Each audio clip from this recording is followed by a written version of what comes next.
All I wanted to do was play with you.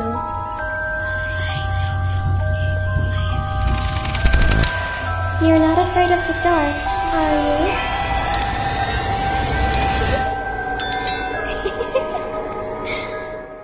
Hi, Assalamualaikum semua orang. Kamarina Hasim here. I hope you are in a good mood today because it's a good day to have a good day. So, tanpa membuang masa, saya akan terus bercerita sebab korang mesti marah sangat biarkan korang tergantung tertanya-tanya dalam video yang lepas. So, jom kita terus sambung. Ini telah menipu.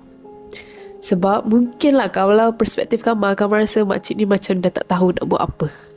Dia takut kan, sebab nak buang pun tak boleh. Jadi dia trick ayah Kamar. Dia cakap dah azan korang, dah azan, maksudnya kita kena berhenti. Jadi video ini sampai part 1. Makcik tu kata dia suruh ayah Kamar bawa telur dan beberapa benda lain, tapi tak ingat. Tapi apa yang mainnya telur lah. Sebenarnya dia suruh ayah Kamar bawa kambing, kepala kambing. Tapi ayah Kamar tak suka benda-benda yang berdarah-darah. Ayah Kamar kata, daripada aku bagi jin ni makan kambing, baik aku bagi satu kambing ni dekat family kan, sebab kambing kan mahal. Lepas tu nenek tu macam, okay tak apa, benda tu setuju kalau bawa telur. Jadi ayah Kamar fikir macam, oh betul lepas bagi telur ni, buat apa yang nenek ni suruh, benda tu akan pergi. Nenek tu kata benda tu akan pergi selama-lamanya. Ini permintaan yang terakhir, permintaan jin tu. Ayah Kamar pun buat lah. Dengan waktu tu muda, tak banyak sangat ilmu, dekat kampung kan. Dan ayah Kamar rasa itulah puncanya. Dari situlah ayah Kamar terbentuk perjanjian dengan jin ataupun saka. Oh my god. Benda tu kita tak sedar tau korang, tak sengaja pun. And pernah juga orang kes dia terbentuk perjanjian tu dalam mimpi. Dia mimpi yang dia terima barang kan. Rupanya bila dia buka mata, dia dah menjadi tuan kepada seekor jin. Begitu bahayanya. Dia tak sedar lah benda tu kan. So ustaz tu scan lagi. And ini bahaya, ustaz tu kata. Ini perjanjian mati ni. Saka ni dia sedang menuntut hak dia sebab dia ada perjanjian mati, which is masa tu macam kita orang pun tak faham tau. Ustaz ni pun tak berapa faham lagi apa yang clue-clue yang dia dapat ni. Dia cuba nak sambungkan sebab ni macam puzzle tau. Kita nak kena solvekan the puzzle. So kemungkinan ada satu perjanjian yang kita tak dapat nak tahu daripada orang-orang yang buat sebelum ni, macam moyang-moyang semua. Kita kena tahu benda tu, tapi macam mana kita nak tahu? Orang tu dah meninggal, dah arwah kan. Dia je yang tahu apakah perjanjian yang dibuat dengan jin ni. Apa benda yang dia dah janjikan dengan jin ni. Tengah tu yang bahaya tu, apabila dia berjanji dengan nyawa manusia. Okay. Dan inilah kemungkinan yang ustaz tu nampak. Perjanjian mati. Orang yang terakhir tu kena mati macam tu. Tapi ustaz tu macam bagi warning dekat kita orang semua, termasuk ayah. Dia bagi warning awal-awal. Dia kata kalau ustaz ubatkan 50-50, maksudnya nyawa ayah Kamar ni 50-50. Kemungkinan nak tarik benda tu keluar dengan nyawa ayah Kamar sekali, sebab benda tu dah perjanjian. Tapi walau macam mana pun, ustaz kata ajal dan maut di tangan Allah. Sebab jiran Kamar yang kena tengah berubat tadi tu pun orang hantar sihir mati tau korang. Sihir mati. Memang sihir tu untuk mematikan manusia tu sampai mati dia kerjakan. Tapi dengan izin Allah kan, sebab ajal maut di tangan Tuhan, ayah dia tak mati. So tak payahlah nak risau sangat kan. Ustaz tu cakap kita ikhtiar, kita tawakal, kita yakin dengan pertolongan Allah. Ustaz ni hanyalah perantara saja. Macam tu. Tu kita orang, lepas ustaz tu pergi kan, ustaz tu balik. Korang bayangkan korang kat tempat Kamar, korang bayangkan korang kat situasi Kamar. Ustaz tu balik, pergi rumah jauh pula tu kan. Kita orang ni ditinggalkan dengan 1001 persoalan. Macam mana ni? Lepas tu ayah Kamal macam risau lah juga kan. Tapi ayah Kamal macam dah redha tau. Dia macam waktu tu lah dia macam redha, macam kata tak apalah, nak mati juga, ayah Kamal cakap kan. Benda tu asal tak kacau korang dah lah, biarlah dia kacau ayah je, tak payahlah berubat. Ayah Kamal cakap macam tu. Dah almost give up lah. Tapi apa yang kita orang fikir, tak, benda tu masih ada. Dan dia akan pergi ke keturunan yang seterusnya. Dan setelah generasi kita orang tamat pun, dia akan pergi ke generasi anak buah Kamal pula. Dan seterusnya. Sebab ini adalah saka keturunan. Itu yang bahaya korang. So, dah sepakat adik-beradik semua memang nak putuskan perjanjian saka ni. Kita orang pun tak nak ayah Kamal ni terikat dengan jin kan. Ayah Kamal jadi tuan pula. Jadi bila kita orang fikirkan balik benda ni, sebenarnya betul lah. Patutlah ayah Kamal seorang je yang kena ganggu selama ni. Kadang-kadang ayah Kamal sampai dengar dia jilat kepala ayah Kamal sebab tuan dia tu. Kamal yakin ada ramai lagi orang kat luar sana yang ada pengalaman terkena saka ni, terjadi tuan saka ni tanpa disedari, tanpa sengaja. Mesti rasa macam dia punya ujian tu next level lah, macam tu. Kita tak nak pun benda tu, tapi kita anggaplah benda ni ujian daripada Allah kan. Dan asbabnya juga kita lebih mendekatkan diri dekat Allah tau sebenarnya. Sebab itu pun salah satu yang hikmah lah yang Kamal nampak setelah semua benda ni berlaku kan. Lepas je ustaz tu balik,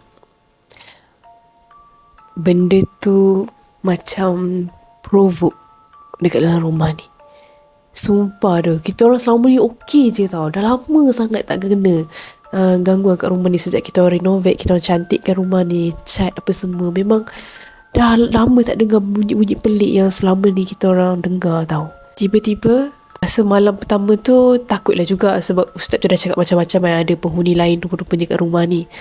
Kita orang pun tidur satu bilik je semua kan. Malam yang kedua, ustaz tu bagi tahu dekat jiran kamar. Kita orang tak ada nombor ustaz jiran kamar, yang ada nombor ustaz masa tu.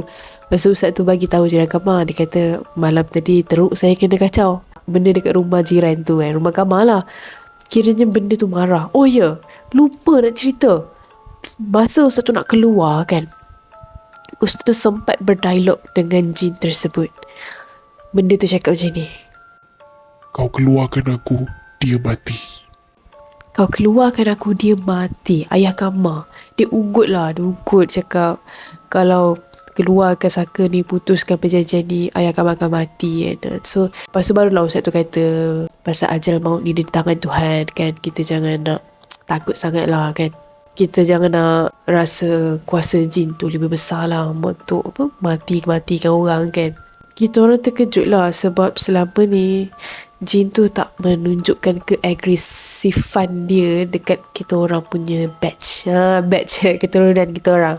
Before dia je, zaman-zaman nenek, arwah nenek dulu, time tu Kamal pun baby lagi lah. Time tu agresif. Sekarang ni dah tak agresif tau. Tapi kita orang pelik macam mana jin tu boleh cakap kasar macam tu dekat ustaz tu. And ustaz tu sendiri kata jin ni zalim. Dia jahat sangat. Dia ganggu ustaz tu kan. And beberapa hari selepas tu kerap kena ganggu, especially kakak Kamal. Kakak Kamal ni dia duduk kat rumah tau. So bila pagi-pagi semua orang tak ada kat rumah, kerja, kelas dan sebagainya kan. Kakak Kamal seorang je tinggal kat rumah ni seorang-seorang. Dia banyak kali kena ganggu selepas daripada ustaz tu datang. Kadang-kadang dia nampak kelibat lalu, dia kerap kena tindih mimpi yang bukan-bukan. And sampailah satu masa tu petang-petang pukul 6 macam tu.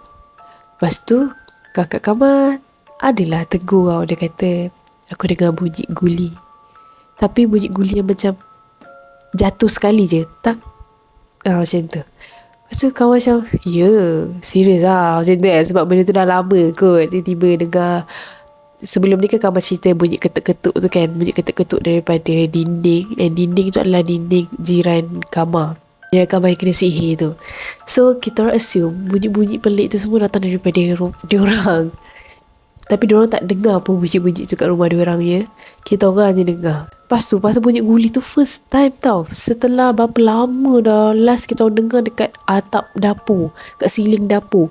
Yang ni dekat ruang tamu, dekat dinding ruang tamu. Lepas tu kan, kakak Kamal suruh Kamal teman dia duduk depan. Waktu tu petang, Kamal pula nak siap nak keluar kan. Kamal pun pergilah depan sambil siap-siap. Tiba tengah duduk dekat sofa, Kamal pandang kakak Kamal. Dia berbunyi lagi. Tak, tak, tak, tak, tak, tak. Banyak guli yang dihempaskan, lepas tu melantun. Macam tu lah melantun kat atas lantai. Tak, tak, tak. Kita orang diam, kita orang pandang each other. Kita orang positif lah, jiran sebelah kot. Tapi suasana sangat sunyi. Sangat sunyi tau. Lepas tu tiba-tiba bunyi macam tu. Lepas tu kamu pun sudah seram sejuk dah sebenarnya waktu tu. Lepas tu cubalah buat dek je kan. Kamu pun bentang sejadah dekat depan tu juga. Depan-depan dinding tu kan. Sebab takut nak solat dekat bilik sorang-sorang. Solat dekat depan. Tengah solat asar lah waktu tu. Sekali tengah solat tu terdengar makin rancak gila. Dah Assalamualaikum warahmatullahi. Terus pandang kakak Kamal. Kita orang macam main eye contact je. Lepas tu kakak Kamal pun pergilah toilet. Dia kata aku nak mandi jap. Rasa macam berlengas lah. Kamu pun cakap lah, kau jangan lama-lama. Masa tu Kamal ambil phone, Kamal rekod. Kamal letak phone ni dekat sofa. Sofa tu berdekatan dengan dinding tu lah. Masa Kamal memang tak tahulah dengar ke tak dengar kan. Sebab waktu tu kipas, ada kipas. Tapi memang bunyi dia kuat tau. So Kamal yakin handphone Kamal akan terakam bunyi guli tu. Ini rakamannya.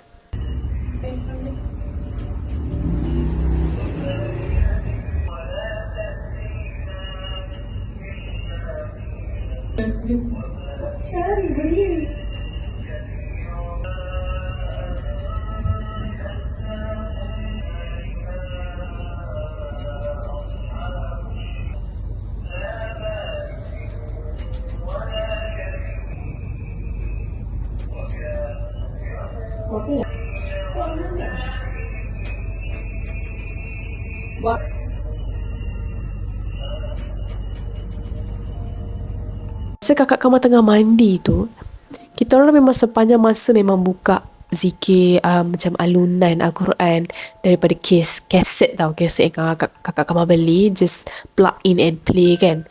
And then tiba-tiba kaset tu rosak. Dia macam macam tu lah. Bismillahirrahmanirrahim. Macam tu kan. Lepas tu Kamal anggap benda tu biasa lah sebab pasang dari pagi kot. So mungkin dia rosak-rosak sikit lah walaupun dia bukan pakai bateri. Dia just plug je kan. Kamal diam lagi. Lepas tu tengah siap-siap. Makin lama makin macam TV rosak tau.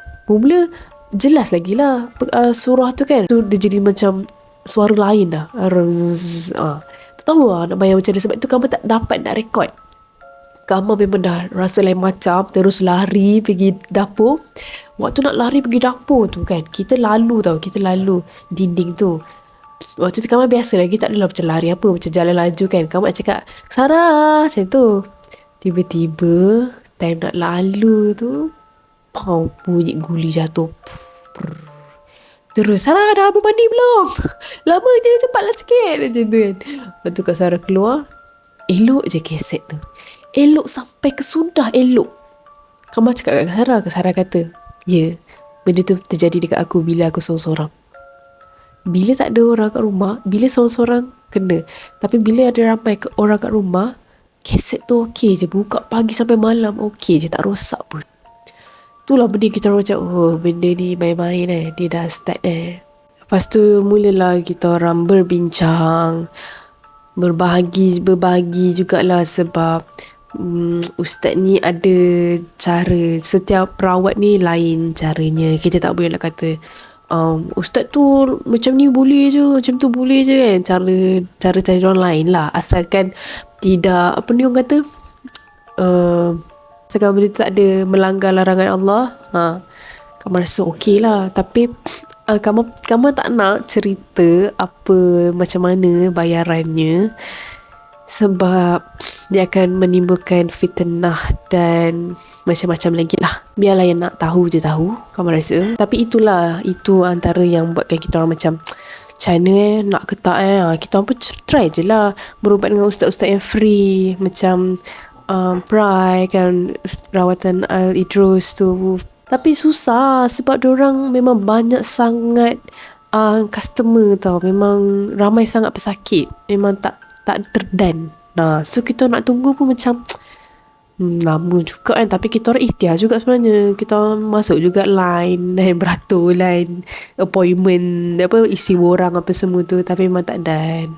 Memang berbulan, mungkin makan tahun. So nak dijadikan cerita, tiba kita orang WhatsApp ustaz yang kita orang try kumpul duit. Semula masing-masing tong-tong duit kan. Lepas tu kita orang try lah contact balik ustaz tu, ustaz yang check kita orang tu kan. Tapi ustaz tu pula busy dah. Dia macam kena pergi Terengganu, kena pergi Kelantan, kena pergi sana sini untuk pesakit dia kan. Ada yang pesakit tengah nazak apa semua. Tiba-tiba tak free pula. Kita orang macam alamak, mula-mula memilih sangat, sekali dah cukup duit nak kat ustaz ni tak dapat pula. And then ada satu hari ni Kamal rasa memang orang kata ada hikmah lah. Kamu rasa Allah yang lorongkan jalan ni. Macam tu. Akhirnya kita orang dapat ustaz ni, duit pun cukup-cukup tepat pada waktunya. Lepas kita orang berubat dengan Brai punya team. Dia tu kan macam tak settle lagi kan. Lepas tu Kamal pula kena rasuk selepas tu. Seolah-olah macam ada portal kan. Kamal dah terbuka satu portal, lubang kat diri Kamal ni. Tu yang membuatkan family Kamal lagi risau. Maksudnya macam kita belum settle. That's why lah terus nak juga jumpa ustaz yang bagi tahu, yang rungkaikan benda yang pertama tu kan. Ustaz tu yang merungkaikan misteri-misteri tu. So ustaz tu juga yang boleh finish kan, kita orang rasa. Dan kita orang nak juga ustaz tu, sebab dia je yang tahu. Tibalah masanya ustaz tu kata jumpa di Melaka. Memang shoot terus pergi Melaka tau korang. Sampai-sampai je dekat Melaka, waktu tu petang, maghrib macam tu lah. Keluarga Kamal pun sampai. Tapi Kamal tak ikut tau, sebab Kamal kerja intern kan. Kita tak boleh nak apply cuti suka hati. So kita pun stay je lah, kerja, lepas tu stay kat rumah kan. Diorang pun balik hari je. So diorang sampai kat sana lepas isyak, baru ustaz tu datang. Ustaz tu sampai je dekat rumah Melaka tu korang. Ustaz tu kata, ada orang tua tu dah tunggu dah tu. Ada seorang nenek tua yang sedang menunggu di hadapan rumah dekat Melaka tu. Siapakah nenek tua tu? Itu adalah saka keturunan. And then ustaz tu kata memang banyak benda yang berselirat dekat rumah ni. Ada sihir, ada saka. And sihir pula bukan satu jenis, bukan daripada seorang. Macam-macam. Lepas tu orang-orang yang dekat penghuni kat dalam rumah kampung tu kan, macam makcik saudara Kamal, abang saudara Kamal semua tu lah, diorang katalah kat rumah ni memang selalu banyak daun-daun kering. Daun-daun kering, kadang-kadang tiba-tiba daun kering ada dalam kereta. Lepas tu saya katalah, ada tak contoh daun kering tu. Tapi diorang tak jumpa dah, sebab asal jumpa je diorang sapu terus buang kan. Lepas tu ada seorang ni kata ada dekat tingkap jenis kat kampung, tingkap yang macam lubang-lubang tu, kat situ tau. Lepas tu dia pun ambil lah tangga, dia panjat, dia ambil bagi kat ustaz. Ustaz pegang je, panas. Saya pegang ni panas. Lepas tu ustaz tu kata, ini boleh memudaratkan. Kalau siapa-siapa nampak daun ni jangan pegang. And daun ni boleh kata apa, dia tujuan dia hantar sihir melalui daun tu untuk meruntuhkan hubungan, merosakkan hubungan, memporak-perandakan hubungan. Jadi kalau dia ada kat rumah, orang-orang dalam rumah, hubungan orang-orang dalam rumah akan porak-peranda. Lepas tu diorang kata, betul ustaz, hari tu ada daun ni dekat dalam kereta. Tiba-tiba ada dalam kereta. Lepas daripada tu abang saudara Kamal tu putus dengan tundang dia. Korang nak kahwin dah. Kita orang macam abang saudara Kamal tu lah satu-satunya yang macam susah sangat nak tengok dia ada girlfriend tau. Bila dia ada girlfriend, semua orang sempat lah kan nak kahwin dah. Tiba-tiba putus. And dia pun kata memang putus sejak daun tu ada dalam kereta dekat tempat duduk perempuan tu. Mula pakcik saudara Kamal tak percaya sangat tahu ustaz ni. So pakcik saudara Kamal macam dia angguk-angguk je kan. Sampailah masa ustaz tu sendiri yang teka. Tak ada siapa pun bagi tahu, tak ada siapa pun bercerita. And Kamal pun baru tahu tau. Kamal seorang je sebenarnya baru tahu. Adik-adik Kamal semua tahu dah. Kamal seorang je baru tahu. Ustaz tu scan makcik saudara Kamal. Scan sekali, ustaz tu sendiri cakap, ada penjaga ni. Dia ni ada penjaga ni. Time tu memang semua orang terkejut. Bukan terkejut apa tau. Kalau Kamar dekat situ, Kamar terkejut yang makcik saudara Kamar ada penjaga. Tapi diorang semua terkejut. Macam mana ustaz ni tahu? Macam mana ustaz ni tahu? Tak ada siapa cerita kat ustaz. Macam tu. Dan penjaga ni orang panggil Khadam. Siapa yang selalu tengok video-video Ustaz Azhar, video-video Ustaz Syafiq kan? Ustaz Syafiq pun selalu sebut Khadam ni. Jomlah Kamar tolong buat research untuk korang. Dalam erti kata yang ringkas lah, Khadam ni apa? Khadam dalam erti kata lain adalah pendamping manusia. Kadang-kadang Khadam ni boleh ada disebabkan keturunan itu sendiri. Korang boleh baca detail lagi lah dekat Google ya. Tapi memang secara umumnya kita semua tahu berdamping dengan jin ni memang tak boleh lah. Tak boleh lah dari segi agama Islam kan. Dan makcik saudara Kamar pun tak tahu pula. Tak nak pun benda tu. Faham tak? Betul bukan saka keturunan. Dan ustaz tu cakap Khadam yang ada dekat makcik saudara Kamar ni kuat. Dia dah 90% memiliki tubuh makcik saudara Kamar. Kontrol. Dan setiap kali sihir datang nak menyerang, memang Khadam ni dah kuat lah membentengi badan makcik saudara Kamar. Kira benda tu tak boleh masuk. Cuma 90% kan. So ada sikit-sikit tu kadang-kadang makcik saudara Kamar ni tumbang tak sedarkan diri bila benda tu attack. So tak adalah seteruk macam dulu. Dan itu macam kita nampak side positifnya kan. But side negatifnya, ustaz ni kata benda ni memudaratkan. Sebab satu hari nanti, memang sekarang dia bukan macam saka, tak minta makanan setahun sekali and so on. Tapi satu hari nanti bila macam saudara Kamar dah tak ada, Khadam ni akan mencari orang yang baru daripada keturunannya. Dia akan cari daripada keturunannya macam saka. Dan dia akan makan tuannya sendiri. So benda tu memakan diri tuannya sendirilah. So ustaz tu dah offer lah makcik saudara Kamar ni nak buang Khadam tu. Sebab memang dari sisi Islam pun tak elok pun kan. Haram lah sebenarnya mendampingi jin. So ustaz tu offer lah nak keluarkan Khadam tu kan. But sekarang ustaz tu tengah fokuskan kes ayah Kamar. Dan jadi ustaz tu macam kira duit yang kita orang bagi tu amanah lah. Jadi tu yang ustaz tu just keluarkan apa benda yang berkaitan dengan ayah Kamar sahaja, keluarga ayah Kamar sahaja. So kalau makcik saudara Kamar nak tu, dia kena buat appointment lah dengan ustaz ni. So kan ustaz tu berjalan kat dalam rumah tu. Lepas tu dia tanya, sini kawasan baru ke? Memang betul kawasan tu baru. Sebab dulu itu adalah rumah kayu kan. Rumah kayu 2 tingkat. So 2 tingkat ada tiang-tiang kan rumah kat kampung. Lepas tu kat bawah tu tanah kan, pasir. Kat bawah pasir itulah selalunya orang-orang yang dengki sangat kat kampung tu tanam buhulan sihir korang. Paku lah, tanam kain kafan lah, segala jenis sihir ditanam dekat bawah rumah tu, kat dalam pasir. Tapi telah diruntuhkan dan renovate menjadi rumah batu. Jadi kat situ kawasan tu dia besarkan lagi lah rumah tu. And ustaz tu kata, saya nampak ada banyak dalam ni. Pakcik saudara Kamar cakap, memang betul pun, macam-macam jenis ada dekat bawah tu dulu. Lepas tu ustaz tu kata, ada satu lagi yang saya tak dapat nak buang. Masa ustaz ni cakap, dia macam bercampur baur tau, sama ada sihir atau pusaka. Sebab ustaz tu tengah bercakap sambil dia berdialog dengan korin-korin yang ada dekat situ. Dan juga dia mendapat vision tau. Jadi ustaz tu kadang-kadang dia tengah mendengar sambil kita orang berinteraksi dengan ustaz ni. So ustaz tu macam kadang-kadang tak sedar apa benda dia cakap. Sebab dia tengah proses kan. Jadi kita orang pun macam confused. Ustaz tu pun lagilah confused kan. Sebab baru sehari kenal kita orang, baru sehari datang tempat tu kan. Jadi tak tahu sihir ke saka. Tapi jumpa satu lah macam minyak hitam tau. Botol kan yang ditanam di bawah tu. Dulu. Zaman dulu. Masa atuk dengan arwah nenek Kamar.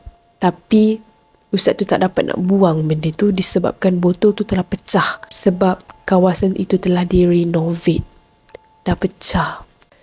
Perjanjian itu merisaukan sebab perjanjian itu adalah perjanjian 7 keturunan dan orang yang terakhir adalah perempuan. Perempuan inilah yang akan menghabiskan benda ni. Tak tahulah sihir ke saka. Lepas tu kita orang terfikirlah kan, kita ni baru generasi berapa? Kita ni keturunan ke berapa? Kalau ikutkan daripada zaman arwah nenek Kama, kan? Kalau benda tu daripada orang yang dengki dengan arwah nenek dan Datuk Kama, maksudnya 7 keturunan tu jauh lagi korang. Jauh lagi. Lepas tu maksud tak tamat lagi lah kan. Dan orang terakhir adalah perempuan. So scary. Lepas tu ustaz tu nak tangkaplah jin dalam botol kan. Ustaz tu suruhlah semua perempuan masuk dalam bilik sebab takut benda ni lemah semangat kan. Jadi ada yang akan kena kerasukan, histeria dan sebagainya. Ustaz tu tak nak malam tu jadi berlarutan. Sebabnya ustaz tu plan habis je kat Melaka, terus gerak KL dan habiskan benda yang dekat dalam rumah kat KL ni pula. Rumah kat dalam KL ni pun banyak sangat benda misterinya korang. Dengan kamar-kamar sendiri baru tahu. Lepas tu ustaz tu pun nak tangkap lah jin kan. Sekali ingatkan nenek tua tu je. Tiba-tiba ustaz tu kata, ustaz tu boleh nampak dia nak tangkap benda lain kat dapur. Tiba-tiba yang keluarnya daripada store kat dapur tu sosok tanpa kepala. Dia tak ada kepala, duduk jalan macam tu, tak ada kepala kan. Ustaz pun tangkap. Rupa-rupanya dia pun adalah ibu. Macam main dah lama sangat dalam rumah ni. Tangkap sosok tanpa kepala tu dan juga nenek tua tu. Selesai dah dia punya ibu saka. Ni saka tau, saka keturunan tu. So bila dah settlekan dua tu, rasa lega lah kan. Alhamdulillah tak ada sampai main nyawa ayah Kama apa semua. Cuma yang the rest tu kena finishkan dekat rumah ni. Lepas tu orang hantu tanpa kepala tu pun ada kisah juga tau. Ni a long time ago. Korang bayangkan, long time ago. And kali ni tak ada siapa cerita kat ustaz ni. Ustaz tu kata sendiri nampak benda tu. Memang kita orang tak nafikan lah. Sebab dulu pernah juga berlaku. Dah lama tau korang. Maksud combine benda tu dah berapa lama duduk kat rumah tu kan. Masa kamu kecil-kecil lagi, ada kakak saudara kami yang tinggal dalam rumah kat Melaka tu. Dia tengah basuh tangan dekat sinki. Sinki dia besar dia punya dapur besar tau. Tengah basuh sinki. Lepas tu kat depan tu macam dinding. Tapi dinding tu telah dilobangkan menjadi macam tingkap tau. And tingkap tu masuk ke dapur kedua. Dapur kedua tu memang halaman belakang lah. Halaman belakang, store dan sebagainya. So dia tengah duk cuci tangan kat sinki. Dia pandang je dekat atas tu. Memang nampak sosok hantu tanpa kepala. Itu first time aku kita dengar. Tak ada kepala, seram gila. Tapi tak sangka sampai hari tu dia masih ada. Ustaz tu sendiri nampak. Tapi alhamdulillah dah settle dan dah tarik benda tu.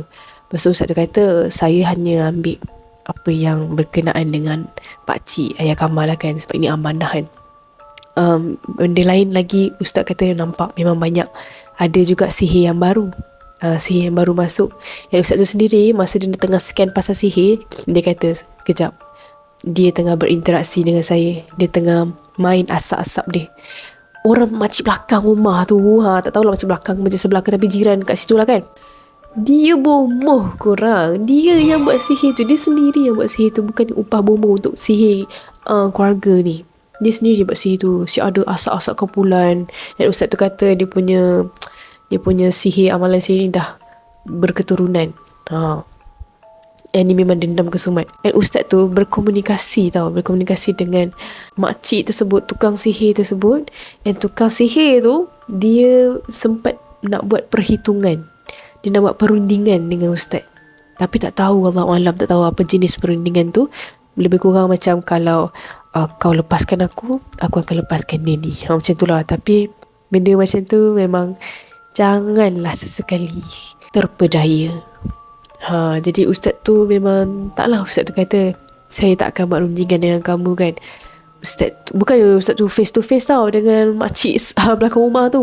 Dia tak, wallahualam lah macam mana ilmu ni kalau kamu tengok orang-orang perawat-perawat lain ada bercakap dengan sukma lah, korin lah, apalah, kamu tak mendalami ilmu tu. So I'm so sorry, I cannot go deep dalam benda tu. Tapi dia berkomunikasi macam tu lah kan. So tu satu kata lah kita orang, benda ni kita redha je dengan Allah, kita yakin dengan pertolongan Allah. So ustaz tu tak adalah buat perundingan dengan Mangkuk Ayun tu. Ustaz tu kata dekat penghuni rumah dalam rumah kat Melaka tu kan, dia kata bersiap sedia, tak esok lusa memang akan ada orang hantar, memang akan dihantar benda, dan bersiap sedia dekat keluarga kita orang untuk dapat berita daripada keluarga yang kat Melaka tu. Ustaz tu nak scan lagi lah siapa lagi penghuni kat dalam rumah ni kan. Ustaz tu nak scan penghuni kat dalam rumah tu. Tiba-tiba ada kakak saudara Kamal punya husband, dia letak anak dia tu dalam 2 tahun macam tu tau, dia letak kat depan Ustaz. Ustaz tolong scan dia ni. Bukan apa, hari tu saya pernah pukul dia, memang berbekal-bekal lebam lah badan dia sebab nakal. Budak tu memang nakal. Orang Melaka memang kasar-kasar, nakal-nakal tau. Lepas tu laki ni sendiri cerita tangan saya biru lepas tu Ustaz. Memang silap saya lah, saya pukul dia kan. Tu saya nak tahu ada apa-apa ke dengan tangan biru ni kan, sebab dia rasa macam lain macam. Takkan sampai pukul anak boleh jadi bengkak macam tu kan. Tapi lah adalah pukul anak dia sendiri, dia kata bengkak. Aku macam tak diberi. Tapi apa yang kamu rasa ni pun, dan mungkin korang pun rasa benda yang sama, and ustaz tu pun rasa benda yang sama, yang benda ni sebenarnya salah ayah dia kan. So ustaz tu scan lah dekat budak tu. Ustaz tu kata, ustaz tu tanya budak tu, nampak atuk budak tu angguk. Rupanya budak ni ada penjaga, tapi ustaz tu kata ini penjaga baik. Penjaga dari keturunan yang soleh, jin yang soleh Islam. Dan dia memilih orang-orang yang tegas, berani, garang. Dia kalau marah ni garang dia ni. Lepas tu memang atuk dia semua cakap kat situ, memang betul budak ni garang. Hari tu pernah dia marah, dia keluar kat rumah, dia mendengus macam tu. Lepas tu ustaz tu kata, tu bukan dia tu, itu atuk tu, penjaga tu. Lepas tu ustaz tu nak bagi benda tu masuk tau, tapi masuk dekat makcik Kamal kan. Sebab makcik Kamal yang macam mudah lah kena rasuk apa semua, tapi diorang tak nak sebab benda tu risiko. So tak dapat lah nak berdialog dengan benda tu kan. Lepas tu ustaz ni kata budak ni boleh nampak, dan bila dia dah besar nanti dia akan pendiam dan garang. Pendiam, tegas, garang. Tiba-tiba ustaz tu macam bagi satu ayat kiasan tau. Ustaz tu kata benda ni berpunca dari kamu. Kamu tak ingat ayat kiasan tu macam mana, tapi seolah-olah macam ustaz tu nak bagi tahu kita yang mulakan. So kita terimalah padahnya. Pukul anak sampai lebam macam tu, tak mestilah. Tak lah, kamu rasa macam tak patut nak cakap macam salah kan. Tapi kalau korang first time dengar macam ni, apa perspektif korang? Memang kalau kamu macam padan lah dapat tangan biru tu macam tu lah. Semoga dia mendapat pengajaran lah dekat situ, sebab ustaz tu pun nampak benda tu as pengajaran tau. Pengajaran. So ustaz tu kata jangan main-main dengan budak ni. Yang ni memang tak tahu wallahualam datang dari mana. Bukan daripada keturunan ke apa tau. Mungkin adik ni terpilih ke, wallahualam.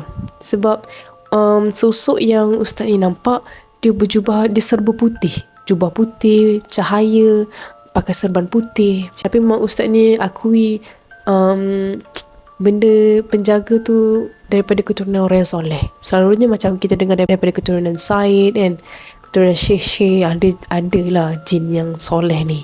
So ustaz ni suruh budak ni dekatkan lagi dia dengan beribadah, bagi dia banyak baca Al-Quran, bagi dia ilmu tu kan, bagi dia dekat dengan ilmu-ilmu tu, dekatkan diri dengan Allah lah. Sebab yelah, kalau kita tersilap guna kelebihan tu, kita akan sesat. Gitulah kiasannya macam tu. So untuk kes ke rumah Kamal pula, I'm so sorry, saya terpaksa postpone untuk part 3 pula, sebab saya betul-betul letih dah ni. Letih dah. So stay tune guys untuk part 3 pula. Korang akan dengar kisah terungkai dekat rumah Kamal ni, and kenapa Kamal kena rasuk hari tu dekat office pun dah terungkai, and ada plot twist yang paling besar. plot twist yang kita orang semua tak sangka. Kita orang dah tak nak cakap lebih, korang tunggu je lah part 3. Okay, stay tuned. See you in my next video. Bye.